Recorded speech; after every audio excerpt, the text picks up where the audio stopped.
வணக்கம்மா. யார் நீ? என்ன வேணும்? யார பாக்கணும்? இத பாரு, நேக்கு அடுப்படியில நிறைய வேலை இருக்கு. சொல்ல வேண்டியது சட்டுன்னு சொல்லிட்டு பட்டுன்னு வெளியில போயிடு. சமையல் கட்டு. என்னடி என்ன சமையல் கட்டுன்னு என்னமோ இழுக்கறியே? சமையல்னா நோக்கு அவ்வளவு கேவலமா போயிடுத்த. சரி சரி, யார் வேணும்? இந்த வீட்டு சார் வேணும். இந்த வீட்டு சாரா? அவர் என்னத்துக்காக நீ பாக்கணும்? முக்கியமான விஷயம். ஐயோ, முக்கியமான விஷயம்னு வயிற்ற தொடராளே. விஷயம் வேற மாதிரி தான் இருக்கு. தம்பி அந்த மாதிரி தப்பு தண்டாவுக்கெல்லாம் போகாது. ஏண்டிமா நீ சொல்றதெல்லாம் நிஜம்தானே?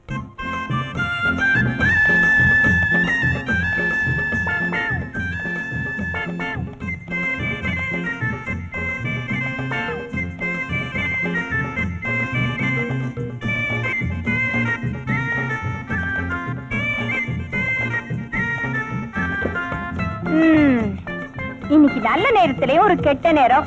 மாமி சமையல சாப்பிட வேண்டியிருக்கு. என்னது? இந்த சாப்பாட்டுக்கு கொஞ்சோண்டு கருவாட்டு குழம்பு மட்டும் இருந்திருந்தா அடாடாடாடா சாப்பாடு என்னமா இறங்கி இருக்கும். எந்திரடி. ஏடி, ஐயோ பாவம் கன்னி பொண்ணாச்சியே வெறும் வயிறா போக கூடாதுன்னு சாப்பாடு போட்டா தானம் கொடுத்தா மாட்டேன். பல்ல பிடிச்சு பாக்குற மாதிரி கருவாட்டு குழம்பு கேக்குற. கருவாட்டு குழம்பு எந்திரடி எந்திரி. மாமி விட்டுருங்க மாமி, அந்த பொண்ணு சாப்பிடட்டும். உன் பேர் என்னம்மா? ருக்கு. உன்னோட அப்பா அம்மா எல்லாம் எங்க இருக்காங்க? அவங்களும் உயிரோட இருந்தா நான் ஏமா ரோட்டுக்கு வரப்போறேன்? இந்த பரங்கிக்காய் புடலங்காய்னா எங்க ஆத்துக்காரருக்கு ரொம்ப பிடிக்கும். முருங்கைக்காய்னா உயிரையே விட்டுடுவார். அங்க என்ன பண்ணிட்டு இருக்காரோ? என்ன மாமி, காய்கறி நெருக்குறீங்களா? ஏ பார்த்தா எப்படி தெரிகிறது? இல்ல, இந்த பொடலங்காய பார்த்ததும் எனக்கு வாழை மீன் ஞாபகம் வந்துட்டு. கொண்டாடுங்க. நீ சொல்லிட்டு இனிமே ஜென்மத்துக்கு நான் இதை கையால தொட மாட்டேன். நிம்மதியா இருந்தேன்டி. என் பிராணம் எடுக்கிறதுக்குனே வந்து சேர்ந்திருக்கேன். என்ன சிரிப்பு? ஏண்டி நான் வேலை பார்க்கறது வேடிக்கை பார்க்கறதுக்காகவும் நீங்க வேலைக்கு சேர்த்திருக்கு. இந்தாடி இந்தா இந்த வெங்காயத்தை நறுக்கு. பிடி, பாத்து நறுக்கு, கையை நெரிக்காத. இதெல்லாம் ஒரு கத்தியா? கரீம்பாய் கடையில ஆடு வெட்டுற கத்தி இருக்கே. வாய் தவறி வந்துருச்சு. வரும்டி, வாய் தவறி வரும். அந்த வாயிலே ரெண்டு குத்துவேன். இந்த வாய்க்கு எவன் வந்து மாட்டிட்டு திண்டாட போறானோ. ஏண்டி ருக்கு, நோக்கு எப்படி கல்யாணம்? என்ன கட்டிக்க 2 பேர் வந்தாங்க. தொழில் சரியில்லை, அத வேண்டாம்னு சொல்லிட்டேன். ஏன் அவ்வளவு மோசமான தொழில் பாக்குறாங்களா? ஒத்த மீன் விக்கிறான், இன்னொருத்தன் போறோம், இன்னொருத்த கருவாடு விக்கிறான். என் கழுத்தை அறுக்கிறதுக்குன்னே நீ பேசுறடி. உன சொல்லி குத்தமில்ல. எங்க ஆத்துக்காரர் கூட இப்படித்தான் என்ன கிண்டல் பண்ணிட்டே இருப்பார். இப்ப கூட அவர் இருக்கிற இடத்துல அவர் பேசுறத தாங்கிக்க முடியாம ஒருத்தன் கம்பிய வளைச்சு தப்பிச்சு ஓடியே விட்டானா. கம்பிய வளைச்சு தப்பிச்சு ஓடிட்டானா? அப்படின்னா இப்ப மாமா எங்க இருக்காரு? பெரிய பெரிய தலைவர்கள்லாம் இருந்தாலும் இல்லையோ அங்கேதான் ஜெயில். ஜெயில்லையா? ஆமா, ஒரு எம்எல்ஏ ஆத்து கல்யாணத்துக்கு இவர் சமையல் பண்ண போனார். அவரு சமையல்காரரா? என்னடி, அவர் சமையல்காரர் தானே? சமையல்காரர் தான். போன இடத்துல பாயசத்துக்கு வச்சிருந்த முந்திரி பருப்பை, ஒரு மூட்டை முந்திரி பருப்பு எடுத்து வித்துட்டு முந்திரி பருப்பு இல்லாம பாயசம் பண்ணி விட்ட. பாயசத்துல முந்திரி பருப்பு இல்லைன்னுட்டு சம்பந்திகளுக்குள்ள சண்டை வந்து கல்யாணமே நின்னு போயிடுதான். எம்எல்ஏ இவர் மேல ஒரு பெரிய கேஸ போட்டு உள்ள தள்ளி விட்டார். இன்னும் விடுதலை கிடைக்கலையா மாமி? எப்போ வெளியில வந்துட்டு வேண்டியவர். ஆடின காலம் பாடின வாயும் சும்மா இருக்குமோ? அங்கேயும் போய் இவர் சமையல் பண்ணிருக்க. கைதிகள்லாம் சேர்ந்துட்டு மாமா சமையல் ரொம்ப நல்லா இருக்கு, மாமா இனிமே வெளியவே விடாதீங்கன்னுட்டு ஒரு பெரிய மனுவை கொடுத்துட்டா. அவளும் இவரை உள்ளேயே வச்சுருட்டா. எப்ப வர போறாரு எப்ப வர போறாருன்னு நானும் காத்துட்டே இருக்கேன். என்ன பண்றது? நீ வேலையை பாரு.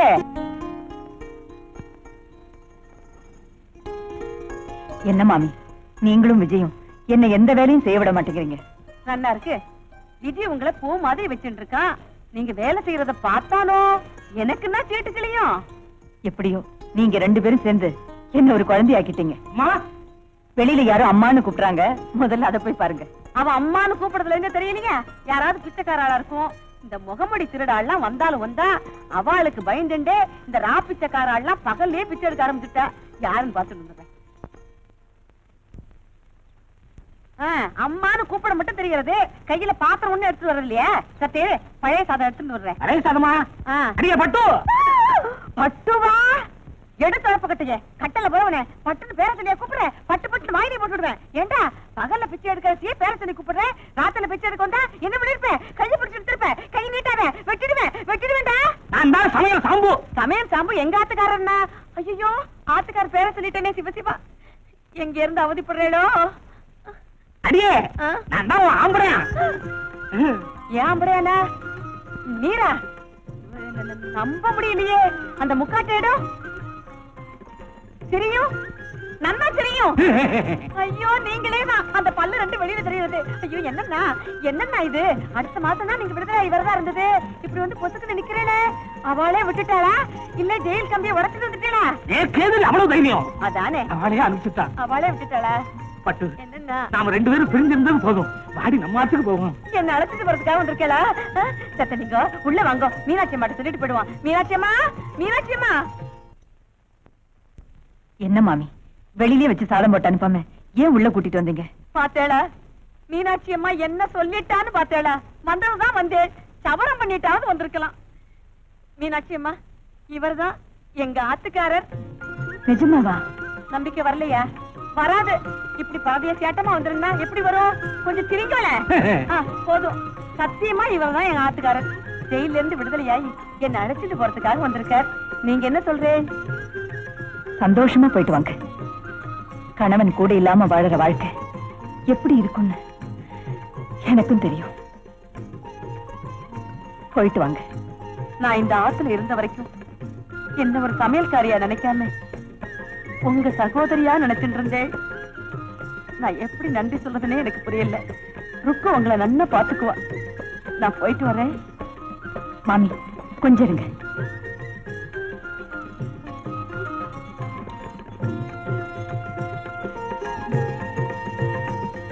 என்ன காஷ்மீர் ஆப்பிளாட்டம் இருப்பேன், இப்படி காஞ்சி போன கத்திரிக்காயாட்டம் வந்து நிக்கிறேன். எப்படின்னா என்ன பிரிஞ்சு இத்தனை வருஷமா ஜெயில இருந்தேன். ஒரு நாளாவது என்ன நினைச்சுப்பேடா? நினைச்சுப்பேடாவது உன்னை மறந்தா சாலடி நினைக்கிறதுக்கு 8 வருஷம் ஆச்சுடி. சீக்கிரம் ஆத்துக்கு போகும். என்ன மாமி, மாமா அவசரப்படுத்துறாரா? அதெல்லாம் ஒண்ணு இல்ல. ஆமா, இனிமே என்ன தொழில் செய்ய போறதா உத்தேசம்? என்ன பண்ண போற? கலெக்டர் வேலையா பார்க்க போறார். கரண்டி பிடிக்கிற வேலைதான். ஜெயிலுக்கு போயிட்டு வந்தவர்னு யாரும் இவருக்கு வேலை கொடுக்கலன்னா இவரை வச்சு வித்த காட்டி பழைக்க வேண்டியதுதான். வேற என்ன பண்றது? இனிமே அப்படி ஒண்ணும் கஷ்டப்பட வேண்டாம். இந்த பணத்தை வச்சுக்கிட்டு ஏதாவது ஒரு சின்ன வியாபாரம் பண்ணிக்கங்க.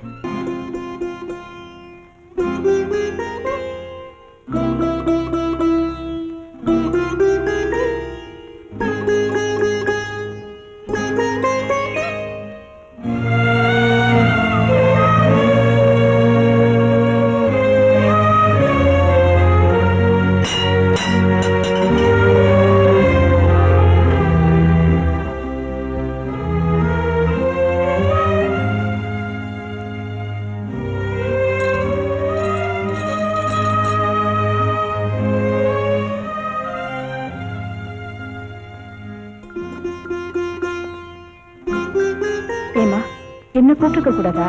இல்ல ருக்கு, என் புள்ள வீட்டுல இருந்தானா என்ன எந்த வேலையும் செய்ய விட மாட்டான். அதனால்தான் அவன் இல்லாத நேரமா பார்த்து இந்த வேலையெல்லாம் செய்யறேன். இன்னைக்கு கை தவறிடுச்சு, நாளைக்கு சரியா வச்சிடுவேன். அம்மா, தப்பா நினைக்க மாட்டீங்களே? என்னம்மா, கோச்சுக்க மாட்டீங்களே? கோச்சுக்க மாட்டேன், சொல்லு.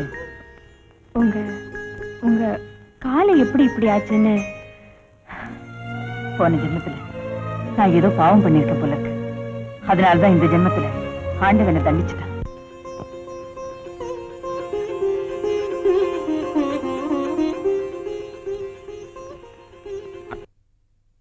மீனாட்சி அம்மா, பரணி நட்சத்திரம். अपवर्णी नक्षत्रे मेषरासु जातायाः मीनाक्षीरान्याः नामधेयस्या एतमान्यायाः जन्मनक्षत्रे जन्मरासु जास्या नामनक्षत्रे नामरासु जातायाः अस्य सौडम्बस्य क्षेमस्थैर्ये दैर्ये वीर्ये विजये आयुरारोग्यैश्वर्याणाम् अभिवृद्ध्यर्थम् எங்க அம்மாவுக்கு கால் வரணும். அதை பார்த்து அவங்க புள்ள ரொம்ப சந்தோஷப்படணும். அதை நீங்க நிறைவேற்றி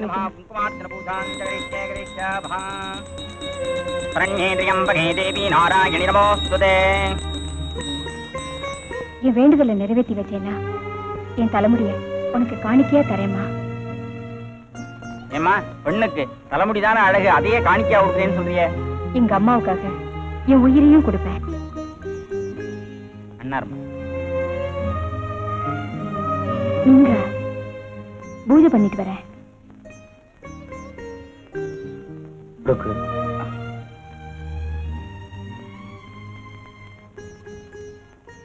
பூஜை பண்ணல? என் பிரார்த்தனை அம்மனுக்கு போய் சேர்ந்துருச்சு. நான் என்ன வேண்டுதல் பண்ணணும்னு நினைச்சனும் அதைத்தான் நீ பண்ணிட்டிய. வா போலாம். ருக்கு, எங்கேயோ பறந்து எங்கேயோ வளர்ந்த உனக்கு எங்க அம்மா மேல இவ்வளவு பாசம் எப்படி வந்துச்சு?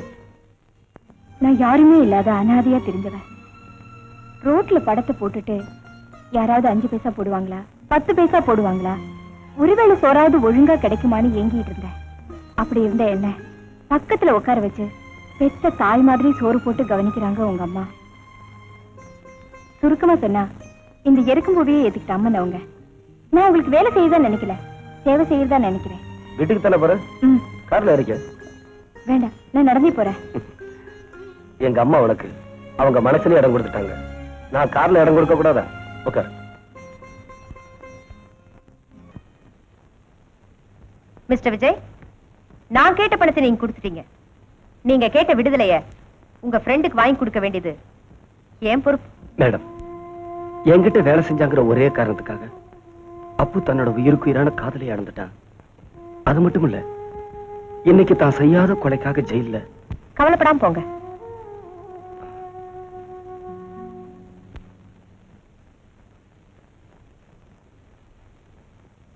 யுவர் ஆனர், ஷீலாவின் வீட்டில் இருந்த பொருள்களிலும் கொலை செய்ய பயன்படுத்திய கத்தியிலும் அப்புவின் கைரேகைகள் இருந்திருக்கின்றன.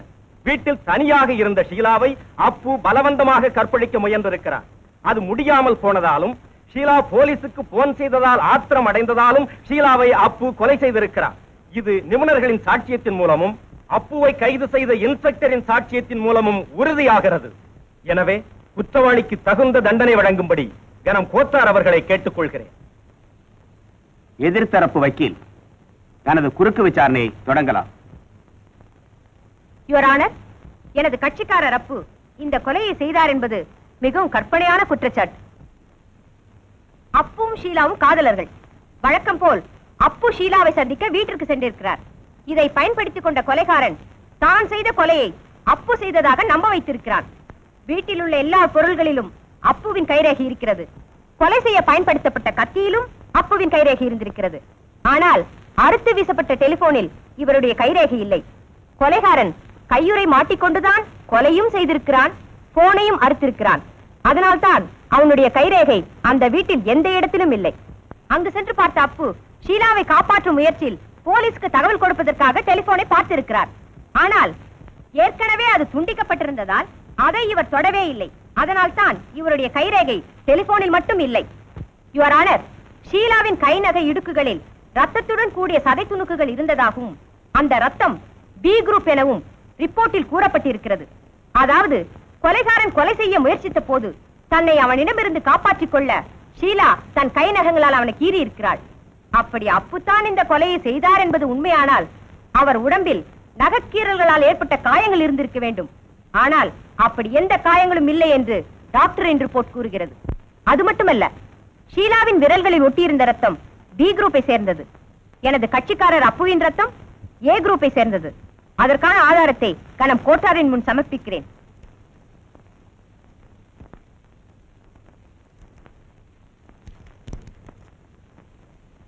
எனவே எனது கட்சிக்காரர் அப்பு ஷீலாவை கொலை செய்யவில்லை, அவர் நிரபராதி என்பது தெளிவாக்கப்பட்டிருப்பதால் அவரை விடுதலை செய்யுமாறு கனம் கோட்டார் அவர்களை கேட்டுக்கொள்கிறேன். That's all, Your Honor. திருமதி கல்பனாவின் வாதம் இந்த கொலையை மிஸ்டர் அப்பு செய்யவில்லை என்பதை தெளிவுபடுத்தி இருப்பதால் அப்புவை விடுதலை செய்து தீர்ப்பு வழங்குகிறேன். மேலும் இந்த வழக்கில் உண்மை குற்றவாளியை கண்டுபிடிக்குமாறு காவல்துறையை கேட்டுக்கொண்டு இந்த வழக்கை தள்ளுபடி செய்கிறேன். ஒரு கொலையை பண்ணி பார்த்தா தான் தெரியும் தோறது எவ்வளவு கஷ்டம்னு. நம்ம தொழிலுக்கு துரோகம் பண்ணவளை கொலை பண்ணி அந்த பழி அவன் காதலன் மேல போட்டு உள்ள தள்ளனா உங்க பொண்டாட்டி ரொம்ப லேசா வெளியே கொண்டாந்துட்டாங்க. என்ன அர்த்தம் தோற? அதுக்கு என்னையா செய்ய சொல்ற? இந்த காலத்து ஆம்பளைங்க பொண்டாட்டிய வீட்டுல தான் பேச விடுவாங்க. ஆனா நீங்க கோர்ட்ல பேச. நீங்க ஒரு வார்த்தை சொல்லி அவங்கள ஆஜராகாம தடுத்திருக்கலாம். என்ன சொல்லி தடுத்திருக்கலாங்கிற? நாம தான் அந்த கொலையை செஞ்சோம்னா குழந்தை பிசினஸ்ல நீ என்னுடைய சைலண்ட் பார்ட்னர்ங்கிறது அவளுக்கு தெரியாது. அதனாலதான் நான் இருக்கிறது வீடா இருக்கு, அவ என் மனைவியா இருக்கா. நம்ம கதை மட்டும் அவளுக்கு தெரிஞ்சது வீடு கோர்ட்டாயிடும், அவ வக்கீல் ஆயிடுவான். அதனால விஜய் விஷயத்துல நீ இனிமே தலையிடாத, நான் கவனிச்சுக்கிறேன். Can I speak to Mr. Vijay? Hello, Mr. Vijay. I am GKG here. Hello sir, சௌக்கியமா? அது இல்லாதனாலதான் உன்னை நேர்ல சந்திச்சு பேச விரும்புறேன். நீங்க கிரேட் ஜிகேஜி, நான் சாதாரண எல்கேஜி. என்ன சந்திச்சு என்ன சார் ஆக போகுது? நோ அப்படி சொல்லாத. வாழ்க்கையில ஜெயிக்கிறவன் தான் பெரியவன். மேதாவியா இருந்தாலும் அவன் தோத்தான் சின்னவன் தான். எப்போ எங்க சந்திக்கலாம்? எங்க வேணும்னாலும் சந்திக்கலாம். இன்னைக்கு சாயந்தரம் 7 மணிக்கு என் கெஸ்ட் ஹவுஸ்ல சந்திக்கலாம். ஓகே? ஓகே. Good luck.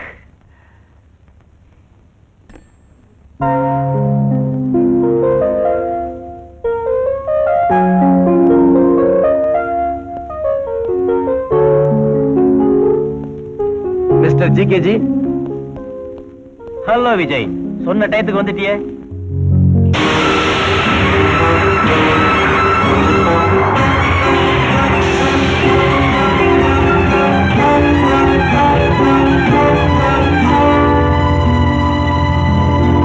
பொதுவாவே உன்ன மாதிரி பணம் சம்பாதிக்கிறவங்கள எனக்கு ரொம்ப பிடிக்கும். அதுலயும் சின்ன வயசுல பெரிய பெரிய தொகைகளை சம்பாதிக்கிறவங்கள ரொம்ப ரொம்ப பிடிக்கும். Please come.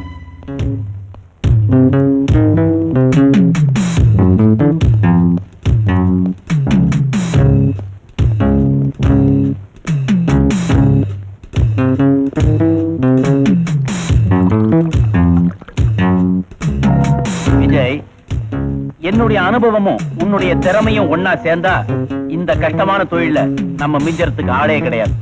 Come on.